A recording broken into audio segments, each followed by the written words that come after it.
Byron.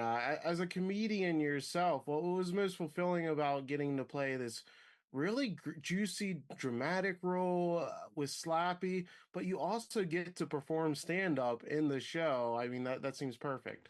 Shout out to Alma Harrell for making that happen and creating this character for me. Such a genius to take a portion of what life is like for real, like what most comedians really go through, even during that time period when comedians were finding their own voices and didn't want to tell street jokes no more, and how they would not get work because of that, you know. And as a real comedian, I experienced that even in my own career. So we just was able to blend what was happening now and what was going on then in a major way, because those comedians that broke through really shaped the work that I do now. So it was amazing to do that, you know.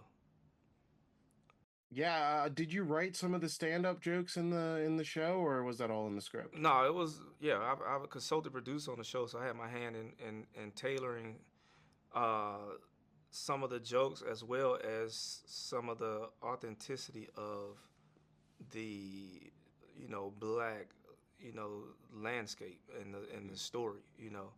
Um, so yeah, some of the shell stuff and the black wealth and all that was I was able to have my hand in that also. So That's great. And Josiah, you've got some fantastic scenes with Moses Ingram, who is a real powerhouse in this show. And what kind of stood out about her as a scene partner, especially in these scenes where Reggie's kind of in over his head a bit?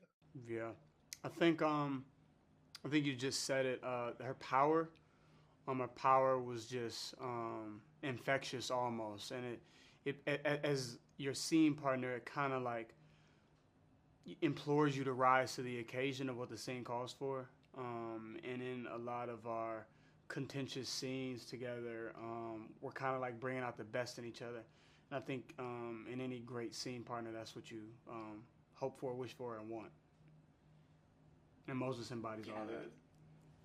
Totally. She's fantastic in the show, and so are you. And Alon, Officer Platt, what I love about your character is he bridges both cases of this story, these two different sides. He's this great connective tissue. What did you like most about his use in the narrative to really bring these two different stories together? Like you said, I like the fact that he was the connective tissue. I'm a cop trying to become a detective, and a part of doing that is proving yourself to be good at your job. So because we're in a murder mystery and all of the elements that come with that, naturally, an aspiring detective is going to be the glue that sort of keeps it together. So I got to play with Natalie Portman, and of course with the powerhouse he just talked about, Moses Ingram. So I feel like I'm a lucky guy.